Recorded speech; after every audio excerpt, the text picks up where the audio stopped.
అభివృద్ధి చెందడానికి మాకు సహాయం అనుగ్రహించమని తండ్రి.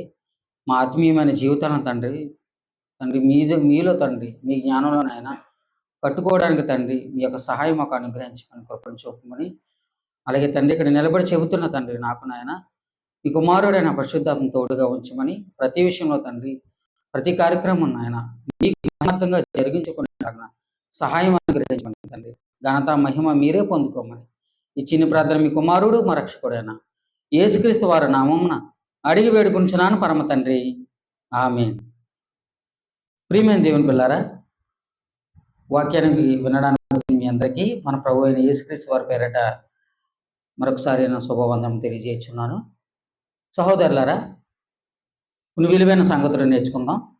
ఇప్పటి వరకు ఎన్నో విలువైన పాఠాలను, కొత్త కొత్త సంగతులను, కొత్త కొత్త విషయాలను కొన్ని సంవత్సరాలుగా మనం అందరం నేర్చుకుంటూనే ఉన్నాం. అందులో మనం ఎంతవరకు జ్ఞానవంతులయ్యాము, ఎంత జ్ఞానాన్ని మనం నేర్చుకున్నాము అన్నది విన్న మీకు తెలియాలి, ఇక్కడ చెబుతున్నా నాకు కూడా తెలియాలి. ఎందుకంటే దేవుడు మనకు అపారమైన జ్ఞానాన్ని ఎప్పుడు అనుగ్రహిస్తూ, మనకు అందిస్తూ, మనకు తెలియపరుస్తూ ఎప్పుడు ఆయన మంచిగా నిలబడుతున్నాడు. ఎందుకంటే ఈ జ్ఞానం యొక్క సంగతులు, ఈ జ్ఞాన వాక్కులు మనకు అందాలంటే చాలా అదృష్టం ఉండాలి. అది మీ అందరికీ తెలిసిందే. ఎందుకంటే ఒకనాడు సొలొమోను గారు, రాజైన సొలొమోను మనం జ్ఞాపకం చేసుకుంటే, ఆయన మాటలు వినడానికి శాపాదేశపు రాణి అక్కడి నుంచి వచ్చింది, భూదిగాంతాల నుంచి వచ్చింది. ఇక్కడ చెప్పబడుతున్న మాటలు ఆ జ్ఞాని అయిన సొలొమోను కంటే గొప్ప వ్యక్తి అయిన యేసుక్రీస్తు వారి గురించిన మాటలు చెప్పబడుతున్నాయి కనుక ప్రతి ఒక్కరూ చాలా శ్రద్ధగా వినాలని, నేర్చుకోవాలని మరొకసారి మన ప్రభు అయిన యేసుక్రీస్తు వారి పేరట మిమ్మల్ని అందరినీ వేడుకుంటున్నాను. ప్రియులారా, ఈరోజు ఒక ప్రశ్నతో కూడిన ఒక సమాధానాన్ని వివరించాలని, తెలియపరచాలని కోరుకుంటున్నాను. ప్రియులారా, దానికంటే ముందుగా బైబిల్లో అనేక మందికి ఉన్న ఒకనాటి ప్రశ్నను, లేవనెత్తిన ఒక ప్రశ్నను గురించి నేను ముందుగా చిన్న ఇంట్రొడక్షన్ ఇచ్చి, తర్వాత మన అసలైన ప్రశ్నకు మనం వెళ్ళగలిగితే మరింత ముందుకి మన పాఠంలోకి వెళ్ళొచ్చు.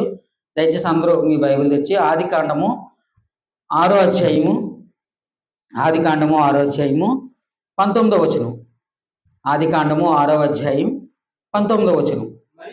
మరియు నీతో కూడా వాటిని బ్రతికించి ఉంచుకున్నటకు సమస్త జీవులలో, అనగా సమస్త శరీరుల యొక్క ప్రతి జాతిలో 2 చొప్పున నీవు వాడలోనికి తేవలను, వాటిలో మగదియు ఆడదియు ఉండవలను.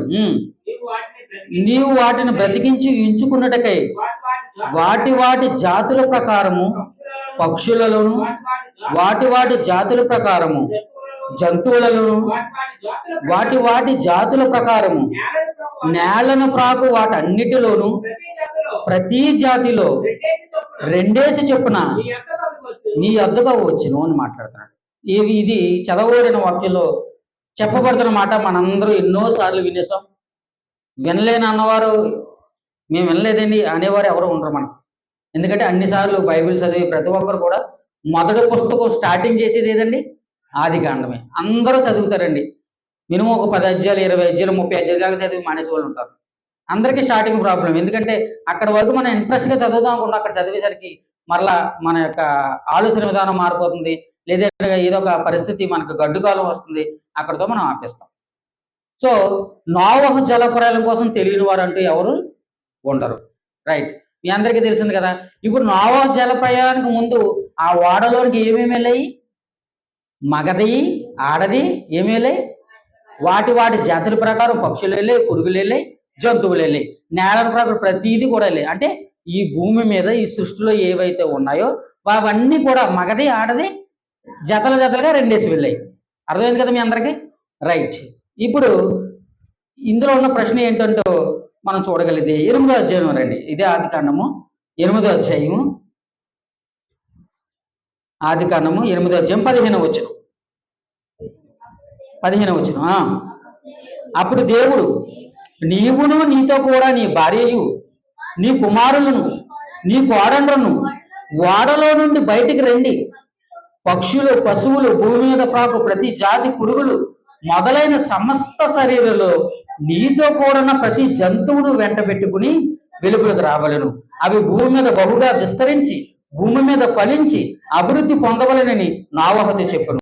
కాబట్టి నోవహును అతనితో కూడిన అతని కుమారులను అతని భార్యయు అతని కోడనులను బయటకు వచ్చినాయి. ప్రతి జంతువును, ప్రాకు, ప్రతి పురుగును, ప్రతి పిట్టయు భూమి మీద సంచరించినవన్నీ వాటి వాటి జాతుల చొప్పున ఆ వాడలో నుండి బయటకు వచ్చిన. రైట్. అప్పుడు నోవహు యెహోవాకు బలిపీఠము కట్టి పవిత్ర పశువులన్నిటిలోను పవిత్ర పక్షులన్నిటిలోను కొన్ని తీసుకుని ఆ పీఠం మీద దహన బలి అర్పించెను అన్నాడు. మీకు అర్థమైందో చెప్పిన మాట. ముందేమో జలప్రలయంలోకి వెళ్ళక ముందేమో వాడలోకి ఏమేమి వెళ్ళాయి? జతలు జతలుగా రెండేసి వాడలోకి వెళ్ళిపోయాయి.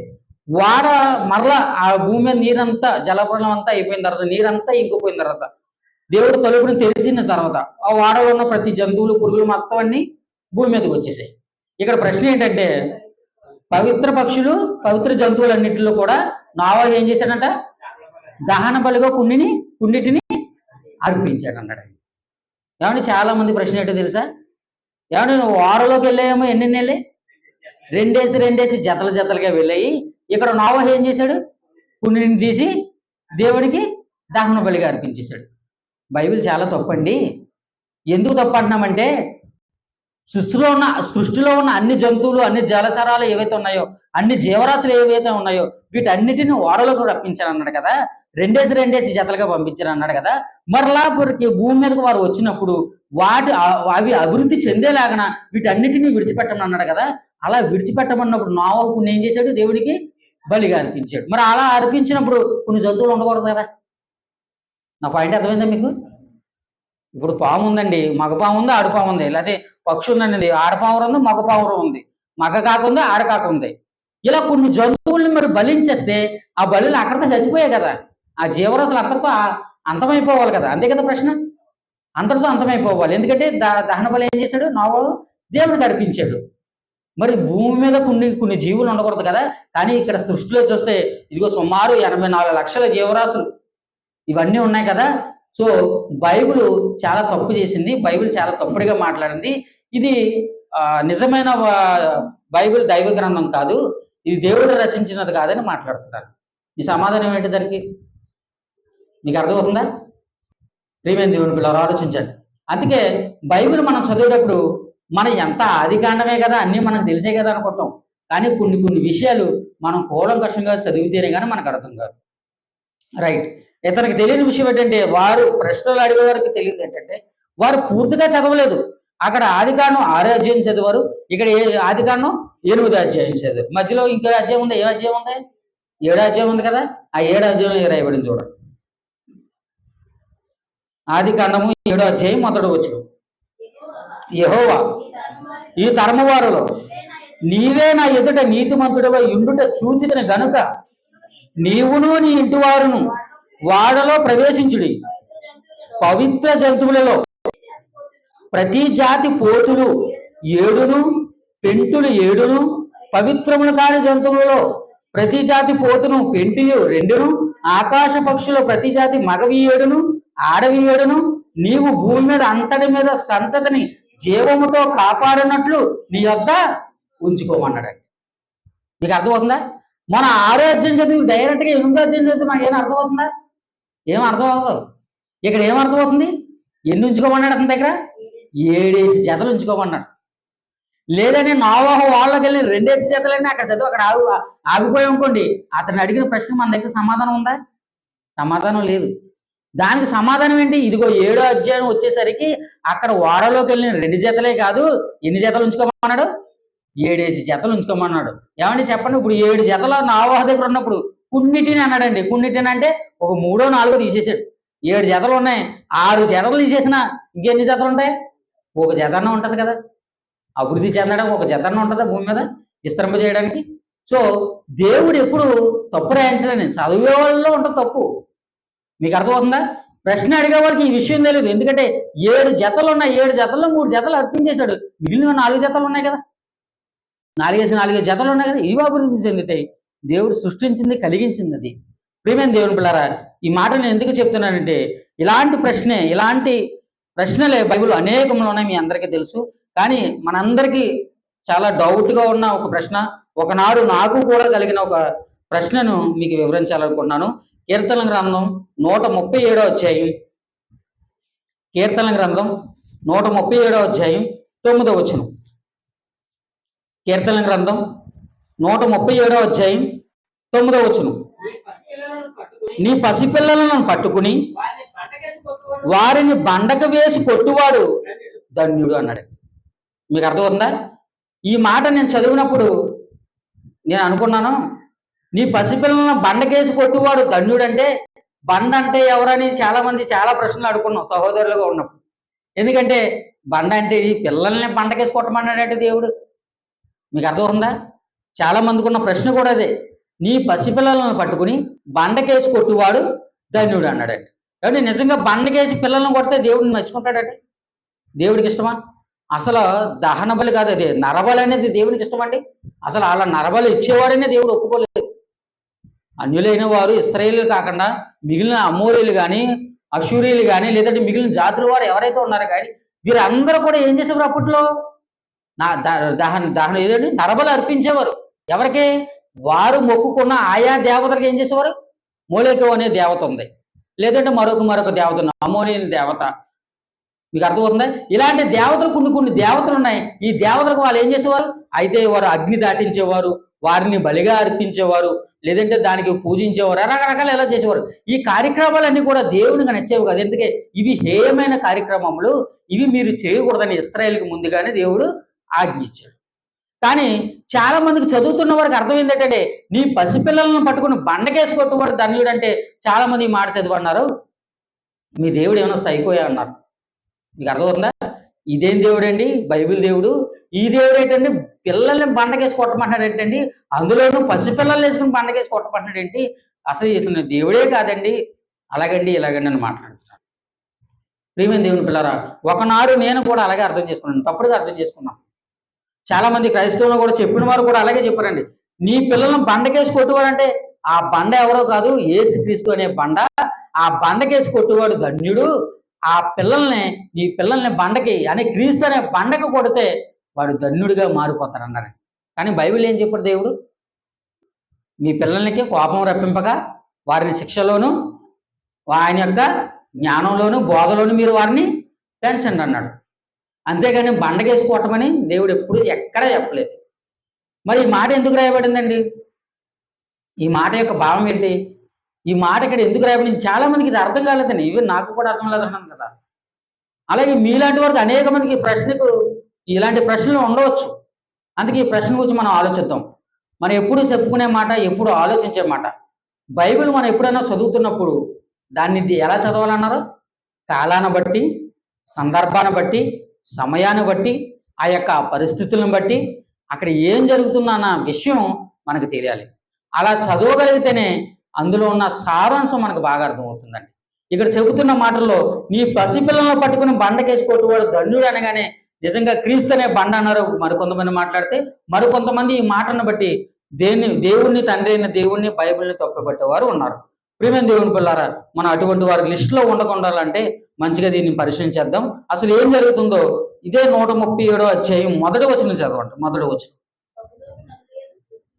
బబులోను నదుల యొద్ద కూర్చుండి ఉన్నప్పుడు మనము సీయోనును జ్ఞాపకం చేసుకుని ఏడ్చుచుంటిమి. వాటి మధ్యనున్న నిరవంజి చెట్లకు మన సితారాలు తగిలించితిమి. అచ్చట మనల్ని చెరగొన్నవారు ఒక కీర్తన పాడుడి అనిరి. మనల్ని బాధించిన వారు సియోని కీర్తన ఒక దాన్ని మాకు వినిపించుడని మనను ఉల్లాసము కోరరి అని మాట్లాడుతున్నాడు. చూడండి, మీకు అర్థమవుతుందా? ఇక్కడ రాయబడుతున్న సందర్భం ఏంటంటే, ఇదిగో మనము బబులోను నదుల యొద్ద కూర్చుండి ఉన్నప్పుడు. బబులోను అంటే మనకు ఒక విషయం జ్ఞాపకం రావాలి. చరిత్రలో నాలుగు రాజ్యాలు ఉన్నాయి. మీకు అర్థమవుతుందా? చరిత్రలో ఏమేమి ఉన్నాయి? 4 రాజ్యాలు ఉన్నాయి. మొదటి రాజ్యం ఇది బబులోను రాజ్యం, తర్వాతదే మాదియా పారసికుల రాజ్యం, మూడోది గ్రీక్ సామ్రాజ్యం, నాలుగోది రోమ సామ్రాజ్యం, తర్వాత ఐదోది వచ్చింది ఏమొచ్చింది? క్రీస్తు సామ్రాజ్యం వచ్చింది. సో మొదటి సామ్రాజ్యంగా ఏదైతే పిలువబడ్డదో ఆ బబులోను సామ్రాజ్యం కోసం ఇక్కడ రాయబడుతుంది. అంటే బబులోను నదుల యొద్ద మనం కూర్చుండి ఉన్నప్పుడు అంటే ఇక్కడ జరుగుతున్న సందర్భం ఏంటంటే ఇశ్రాయేలీయులు బబులోను చెరలోనికి వెళ్ళిపోయారు. బాగా అర్థం చేసుకోవాలి. ఇశ్రాయేలీయులు దేవుడికి విరోధంగా మారిపోయినప్పుడు దేవుడు ఎంత ప్రేమించాడండి ఇశ్రాయేలుని? చాలా ప్రేమించాడు ఆయన.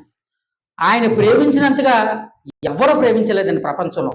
వారిని ఒక జనాంగంగా ఆయన నిర్మించుకుని ఆయన వారిని కాపాడుతూ, వారిని కంటికి రెప్పలాగా కాపాడుతూ, ఏమండి మిమ్మల్ని తాకిన వాడు నా కనుగుడ్డును తాకినట్టే అని మాట్లాడాడండి. మీకు అర్థమవుతుందా? ఇశ్రాయేలుని ఎవరైనా తాకాడంటే, ఇశ్రాయేలుని ఎవరైనా బాధించాడంటే వారు నన్ను బాధించినట్టు, నా కనుగుడ్డును తాకినట్టు. కాబట్టి ఆయనను ఇశ్రాయేలుని కాపాడువాడు కునుకడు, నిద్రపోడు అన్నాడండి. మీకు అర్థమవుతుందా? దేవుడు వారికి అంత ధైర్యాన్ని ఇచ్చాడండి, అంత సపోర్ట్ ఇచ్చాడండి దేవుడు.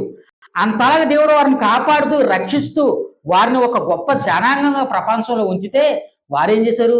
దేవుని ఎడల భయభక్తులు కలిగలేక, దేవుని యందు విశ్వాసం ఉంచగా, దేవునికి విరోధంగా మారిపోయినప్పుడు, దేవునికి అవమానకరమైన కార్యక్రమాలు జరిగిస్తున్నప్పుడు, చేద్దన్న పని పదే పదే చేస్తున్నప్పుడు దేవునికి కోపం వచ్చి అసలు వారిని ఏం కొట్టలేదండి, వారిని ఏం శిక్షించలేదండి. ఏం చేశారో తెలుసా?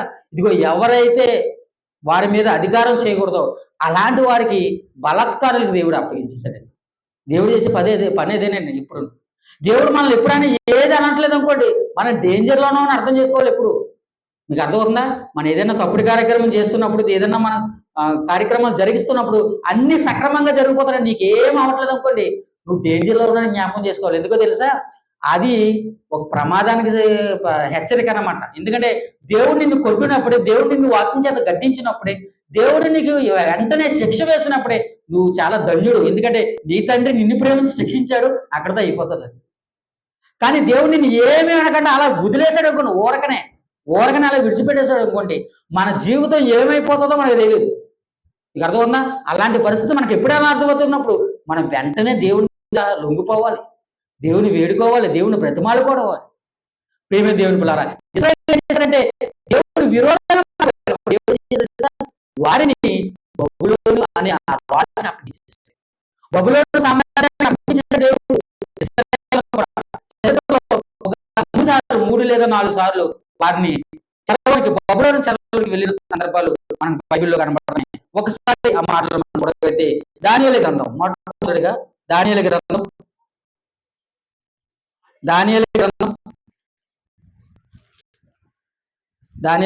మొదటి అధ్యాయం, దానియేలు గ్రంథం మొదటి అధ్యాయం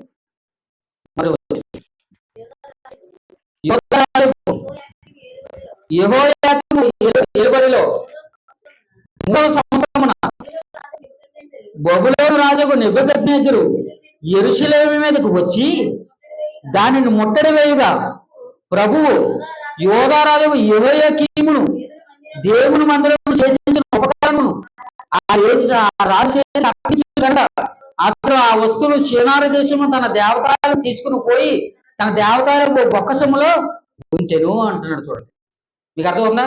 ఇది మనకు మొట్టమొదటిగా కనబడుతున్న ఒక చెరగా కనపడుతుంది. చూడండి, ఇశ్రాయేలును బబులోను రాజు ఏం చేశాడు? దాని మీదకి వచ్చి వారిని లొంగ తీసుకుని చెరలోనికి తీసుకుపోయాడు.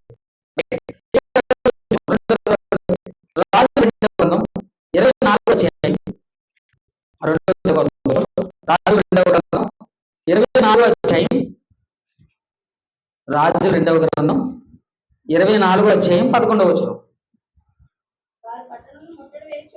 వారు పట్టణమును ముట్టడి వేయుచుండగా బబులోను రాజు నెబుకద్నెజరు తానే దాని మీద వచ్చెను. అప్పుడు యూదా రాజు యెహోయాకీమును అతని తల్లియును అతని సేవకులను అతని క్రింది అధిపతులను అతని పరివారమును బయలువెళ్ళి బబులోను రాజు వద్దకు రాగా, బబులోను రాజు 8వ సంవత్సరం అతను పట్టుకొని యెహోవా మందిరపు ధననిధిలోనున్న పదార్థములను రాజు ఖజానాలోనున్న సొమ్మును పట్టుకుని ఇశ్రాయేలు రాజైన సొలొమోను యెహోవాకు ఆలయముకు చేయించిన బంగారపు ఉపకరణములన్నిటినీ ఎత్తుకుని పోయాను. అదియుగాక అతడు దేశపు జనులో అటు బేదలైన వారిని తప్ప మరి ఎవరునూ లేకుండా యెరూషలేము పట్టణమంతలోను అధిపతులను పరాక్రమశాలను 10,000 మందిని, వీరుగాక కంసాల వారిని, కమ్మవారిని, చేర తీసుకుని పోయెను అంటున్నాడు. చూడండి, మీకు అర్థమవుతుందా? అంటే ఈ బబులోను రాజు ఏం చేస్తున్నాడు? ఇశ్రాయేల్ మీదకి దండెత్తి వచ్చినప్పుడు వాళ్ళలో ఎవరిని విడిచిపెట్టలేదు. అక్కడ దేశంలో ఎవరైతే కఠిన పేదగా ఉన్నారో వారిని తప్ప మీరు వారందరినీ తీసుకొట్టాడు. వారిని మాత్రం ఎందుకు విడిచిపెట్టాడండి? రాని వారి దగ్గర ఏమీ లేదు, ధనం లేదు, ఆస్తులు లేవు, బట్టలు లేవు, వారికి సరైన పని రాదు, ఏమీ రాదు. కానీ ఎవరైతే పని ఉన్నాయో, ఎవరైతే తెలివితేటలు ఉన్నాయో, ఎవరైతే కంసాలుగా ఉన్నారో, ఎవరైతే ఏదైతే పని కలిగి ఉన్నారో, నిపుణత కలిగిన వారు ఉన్నారో, వీరందరినీ తీసుకుపోతున్నాడు. వాళ్ళ రాజ్యాన్ని తీసుకుపోతున్నాడు. ఎందుకు వాళ్ళ రాజ్యాన్ని తీసుకుపోతున్నాడు? వారి రాజ్యంలో పనులు జరిగించుకోవాలి, వారిని బానిసలుగా ఏలాలి. మీకు అర్థమవుతుందా? ఇలాంటి పనులు చేస్తారట. ఇలా చేస్తున్నప్పుడు అందరినీ తీసుకుపోండి, చిన్న పిల్లలతో సహా. ఇంకొక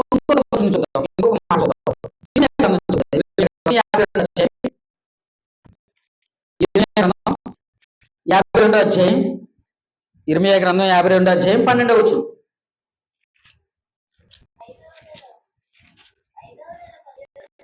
ఇర్మీయా గ్రంథం 52వ అధ్యాయం 10వ వచనం. బబులోను రాజు సిద్కియా కుమారులను అతని మరియు అతడు రిబ్లాలో యోగ అధిపతులను అందరినీ చంపించను. బబులోను రాజు సిద్కియా కన్నులు ఓడదీయించి 2 సంఖ్యలతో అతను బంధించి బబులోనుకు అతన్ని తీసుకుని పోయి మరణ మగు వరకు చెరసాలలో 5వ నెల 10వ దినమున అనగా బబులోను రాజుని నెబుకద్నెజరు ఏలుబడి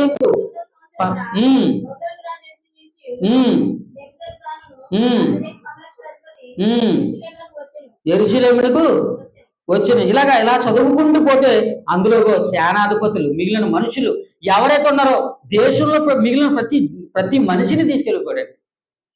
గర్భంతో ఉన్న స్త్రీలను తీసుకెళ్ళిపోయాడు, చిన్నపిల్లలుగా ఉన్న వారిని తీసుకుపోయాడు, మొత్తం అందరిని తీసుకుపోయాడు. ఎవరైతే అవసరం లేదనుకున్నారో వారిని కూడా ఏం చేశాడు తెలుసా? చంపించేశాడండి. అనేక మందిని చంపించేశాడండి. ఆ రాజు దండెట్టిన తర్వాత, ఆ బబులోను రాజు వారిని చెరగా కొడిపోయిన తర్వాత వారిని తెలుసా చాలా కష్ట నష్టాలు పెట్టేశాడండి, చాలా ఇబ్బంది పెట్టాడండి. ఏమండి, మన దేశం మీద కూడా, మన రాజ్యాల మీద కూడా, మన చుట్టూ ఉన్న అనేక మంది దేశాల మీద కూడా అనేక మంది రాజులు ఎన్నోసార్లు యుద్ధం చేసి వారిని లొంగ తీసుకున్నారండి. వారి మీద దాడి చేశారండి. అడ్డొచ్చిన వారిని, లేదంటే వారికి ఎవరైతే యుద్ధంలో పాల్గొంటున్న వారందరినీ చంపించేశారు. వారిలో పసిపిల్లలు కూడా, మగ పిల్లలు కూడా ఎవరు విడిచిపెట్టడానికి వీలేదు. అంటే గర్భంతో ఎవరైతే ఉన్నారో, స్త్రీలు అయితే ఎవరైతే ఉన్నారో, గర్భం దాల్చిన స్త్రీలు ఎవరైతే ఉన్నారో వారు కూడా పిల్లలు పుట్టకుండా ఏం చేశారో తెలుసా? పిల్లలు పుట్టక ముందే అండి వారు కడుపులో గుండా కత్తులు దూసి ఆ పిల్లల్ని ఆ కడుపులోనే చంపించేశారండి. పసిపిల్లలుగా ఉన్న వారిని అక్కడే బండకి వేసి కొట్టి చంపేశారండి. వారి కళ్ళ ముందే వారి తల్లిదండ్రులను, వారి పిల్లలను, చంపేసి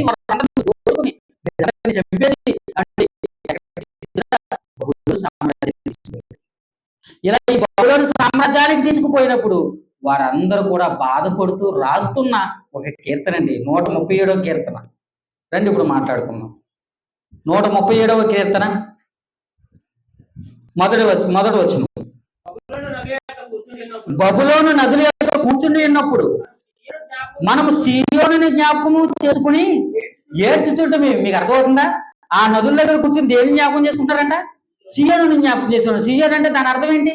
ఒకనాడు ఇశ్రాయేల్ అందరికీ ఏ పర్వతం మీద దేవుని ఆరాధించేవారు? సీయోను పర్వతం మీద దేవుని ఆరాధించేవారు. అందుకే ఆ సీయోను పర్వతం దేనికి దగ్గరగా ఉన్నది? యెరూషలేము పట్టణానికి దగ్గరగా ఉన్నది. అందుకే యేసుక్రీస్తు వారు కూడా ఏమండి ఆ యొక్క స్త్రీ ఎవరైతే ఉన్నారో ఆమెతో మాట్లాడతారు కదా, అమ్మ మీరు ఆరాధించేవారు ఆత్మతో ఆరాధించాలి కదా, మీరు ఒకానొక కాలం వస్తుంది, అప్పుడు మీరు ఎక్కడ ఆరాధించరు?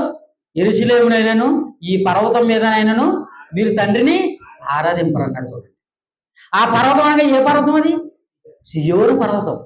ఆ సీయోను పర్వతం తర్వాత దావీదు కుమారుడైన సొలొమోను కట్టిన ఆ మందిరమే యెరూషలేము మందిరం.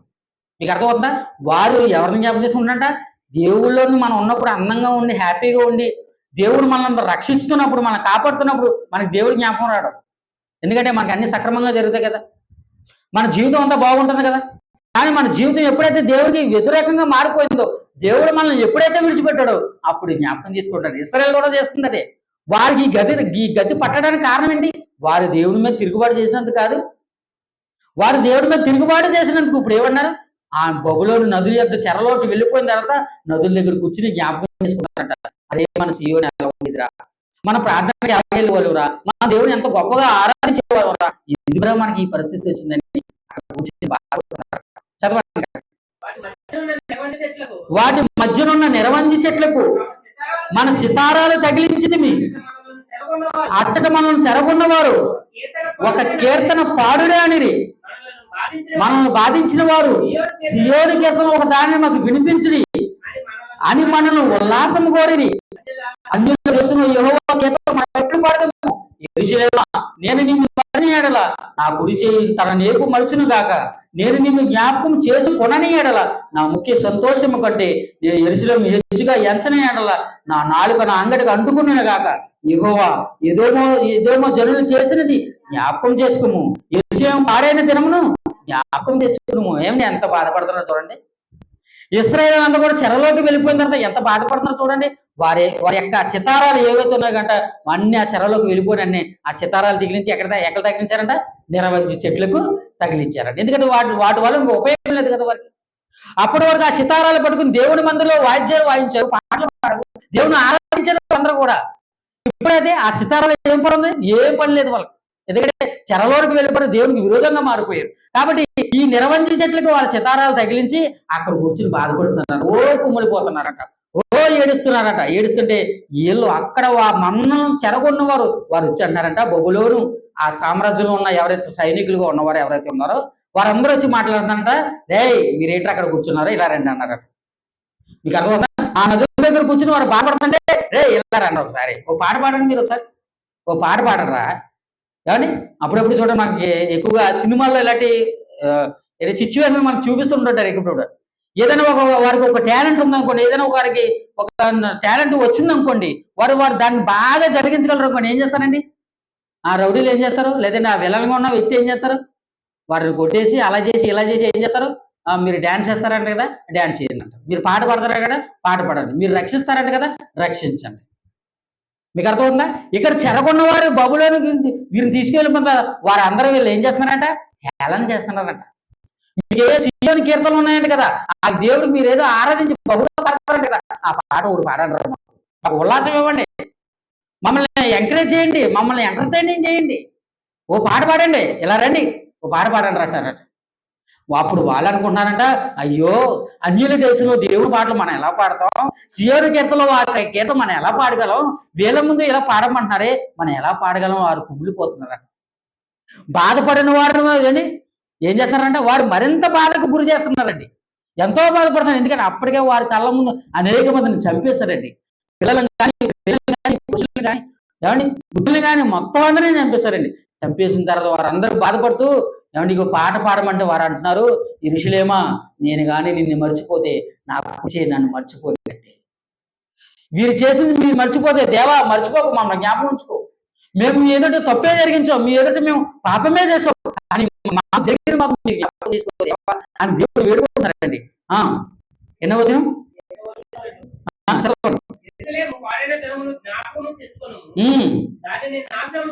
దానిని నాశనము చేయడి, సమూల ధ్వంసము చేయుడు అని వారి చాటిరి కదా. చూసారా వారు అందరూ ఏమన్నా మాట్లాడుకున్నారట? దాన్ని నాశనం చేయండి, సమూల ధ్వంసం అంటే ఏమి లేకుండా, ఏ పరిస్థితులు లేకుండా, వారు మళ్ళీ నిలబడి లేకుండా ఏం చేయాలంటే సమూల ధ్వంసం. అసలు నిలబడడం లేదు, అసలు బాగుపడడానికి లేదు, అసలు ఏది ఉండడానికి లేదు. మన దగ్గర మన చెరలో ఉండిపోవాలని చెప్పి వారందరినీ నాశనం చేసి అక్కడ ఏమీ లేకుండా మొత్తం యెరూషలేములో ఉన్న బంగ్లాలు కానీ వారి ఆస్తులు కానీ ప్రతిదీ ఏం చేశారంట? నాశనం చేశారంట. నాశనం చేయమని వారు ముందుగా ఏం చేశారు? చాటించారంట. దానిని జ్ఞాపకం చేసుకోండి అంటున్నారు.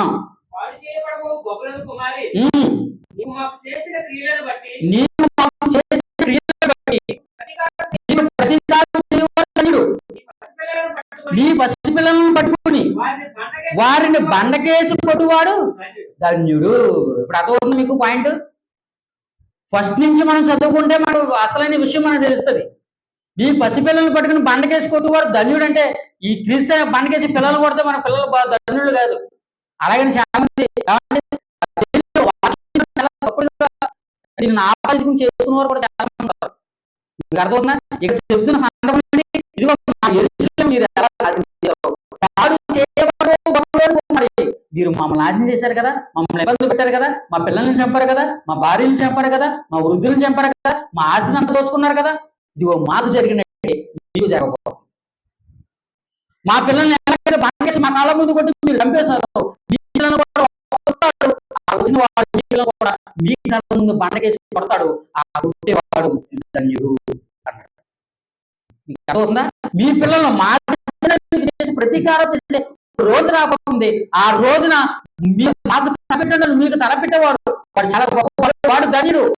మీకు జరుగుతుంది, మాకు జరిగిన మీకు కూడా జరగబోయే కాలం రాబోతుంది. నిజంగా ఇలా కోరుకోవచ్చండి. ఏమండి, దేవుడు వారిని ప్రేమించమన్నాడు కదండి, మన శత్రువు వారు ప్రేమించమన్నాడు. శత్రువు ఆకలి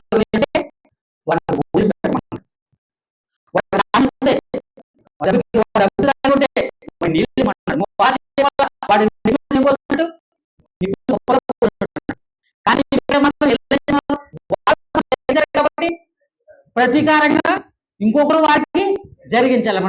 మరి నిజంగా బైబిల్ చదివిన వారైతే దేవుడు ప్రేమామయుడు కదా, దేవుడు పిల్లలుగా ఉన్నవారు ఎలా కోరుకోవచ్చా చెప్పండి?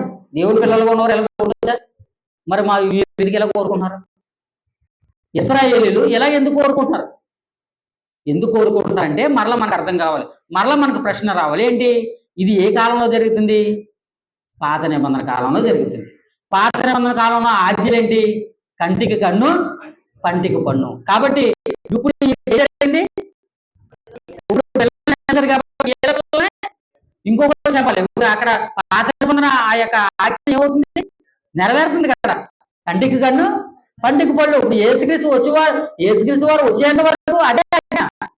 యేసుక్రీస్తు వారు వచ్చిన తర్వాత ఆజ్ఞ మారింది. అప్పటి వరకు ఏముంది? కంటికి కన్ను, పంటికి పన్ను. అందుకే ప్రేమించచ్చు కదా. మరి కత్తి పట్టుకుని 10,000 మంది నుంచి ఎందుకు చెప్పేశాడు? ఎందుకంటే అది కంటికి కన్ను, పంటికి పన్ను అనే ఆజ్ఞ. నీవు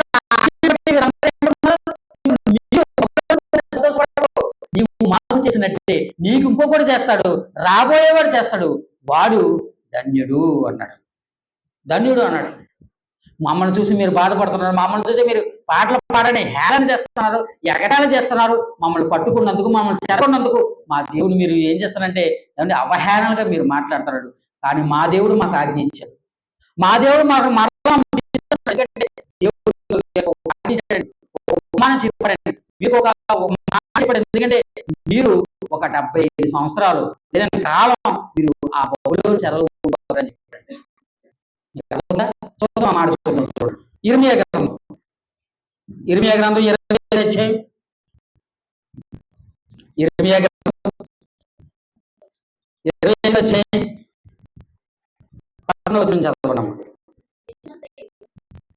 ఇర్మియా గ్రంథం 25వ అధ్యాయం 11వ వచనం. ఈ దేశమంతయు పాడుగాను నిర్జనముగా ఈ జనులు 70 సంవత్సరములు బబులోను రాజునకు రాజుగా ఉండురని దేవుడు రాయించాడు. బబులోను చెరలో ఇశ్రాయేలు రాజులుగా 70 సంవత్సరాలు ఉన్నారు. ఈ 70 సంవత్సరాల తర్వాత దేవుడు మరలా వారిని విడిపిస్తాడు. బబులోనుని దేవుడు మరొక రాజుకి, మరొక దేశానికి, మరొక సామ్రాజ్యానికి దేవుడు అప్పగిస్తాడు.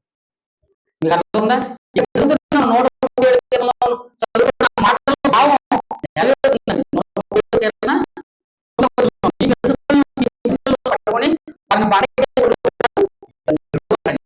ఈ యొక్క ప్రవచనం ఏదైతే చెప్పబడిన మాట ఎప్పుడు నెరవేరిందంటే నెరవేరిందండి. దేవుడు చెప్పినట్టుగానే నెరవేరింది. వారు కోరుకున్నట్టుగానే జరిగింది. వారి పిల్లలు కూడా ఏమంటే మరొక సామ్రాజ్యాన్ని అందిపుచ్చుకుంటున్న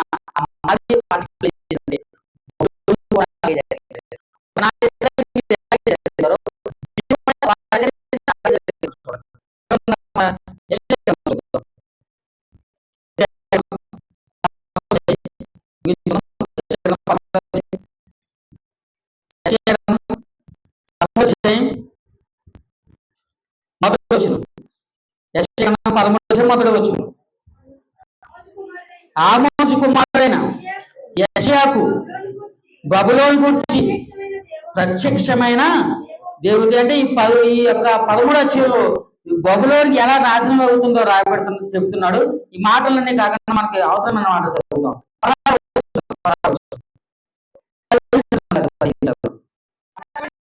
పట్టబడిన ప్రతివాడు పట్టబడిన ప్రతివాడు ప్రతివాడు కూలను వారు చూచుచుండగా వారి పసిపిల్లలను నలగొట్టబడుదురు, వారి ఇండ్లు దోచుకొనబడును, వారి భార్యలు చెరపబడును, వారి మీద పడుటకు నేను మాదీలను రేపదును, వీరి వెండిని లక్ష్యము చేరు, సువర్ణము కూడా వారికి రమ్యమైనది కాదు, వారి ఇండ్లు యవనస్తులు నలగొట్లను, గర్భఫలమందు వారు జాలిపడరు, పిల్లలను చూసి కనికరింపరు. అప్పుడు రాజ్యములకు భూషణములకు కల్దీలకు అతిశయాస్పదము మాక్ష్యమునకు బబులోను దేవుడు పాడు చేసిన సొదొమ గుమ్మరాల వలె అవును అని మాట్లాడుతున్నాడు. ఇక క్లియర్ గా మనకి ఏది కనపడుతుంది? బబులోను నాశనం కనపడుతుంది. బబులోను ఒకనాడు ఇశ్రాయేలు పిల్లలు ఎలాగైతే నాశనం చేసి బండకేసి ఎలాగైతే పిల్లలను కొట్టారో బబులోను పిల్లలు కూడా ఏం చేస్తారు? అలాగే బండకేసి కొడతారు. అలాగే వారి పిల్లలను వారి స్త్రీలను వారు నాశనం చేస్తున్నారు. కానీ ఇది 14 చూడండి. 14 అధ్యాయం మొదటి వచనం చదవండి. యారే అనగా యెహోవా యాకోబునకు జాలిపడును, ఇంకను ఇశ్రాయేలును ఏర్పరచుకొనును, వారిని స్వదేశంలో నివసింపజేయును, పరదేశం వారిని కలుసుకుందరు, వారి యాకోబు కుటుంబం హత్తుకుని ఇందరు, జనములు వారిని తీసుకుని వచ్చి వారి స్వదేశం వారిని ప్రవేశపట్టుదురు. ఇశ్రాయేలు వంశస్థులు యెహోవా దేశంలో వారిని దాసులు గాను పనకెత్తులు గాను స్వాధీనపరుచుకుందరు. వారు తమను చెరలో పెట్టిన వారిని చెరలో పెట్టి తమను బాధించిన వారిని ఏలుదురు. నీ బాధను నీ ప్రయాసము నీ చేత చేయింపబడిన కఠిన దాస్యమును కొట్టివేసి యెహోవా విశ్రమింపజేయ దినమున నీవు బబులోను రాజును గూర్చి అపహాస్యపు గీతం ఎత్తి ఇలాగు పాడదువు. బాధించిన వారు ఎట్లు నశించిపోయేరి, రేగు చున్నిన పట్టణము ఎట్లు నాశనమాయను అంటున్నాడు. చూడండి, క్లియర్ గా దేవుడు చెప్పినట్టుగా సరిగ్గా 70 సంవత్సరాలకు ఏం జరుగుతుంది? బబులోను నాశనం జరుగుతుంది. బబులోను ఒకనాడు ఇశ్రాయేలుకి ఎలాగైతే శిక్షలు, బాధలు, హింసలు కలిగించారో ఇప్పుడు కూడా బబులోనికి సేమ్ ఎవరు కలిగిస్తున్నారు? బారిసికులు కలిగిస్తున్నారండి. అప్పుడు ఇశ్రాయేలు ఏమన్నారు? ఇదిగో ఒకనాడు నీవు బబులోను రాజుని గురించి అపహాస్యం గీతం ఎత్తి ఇలాగను పాడదు, బాధించిన వాళ్ళు ఇట్లు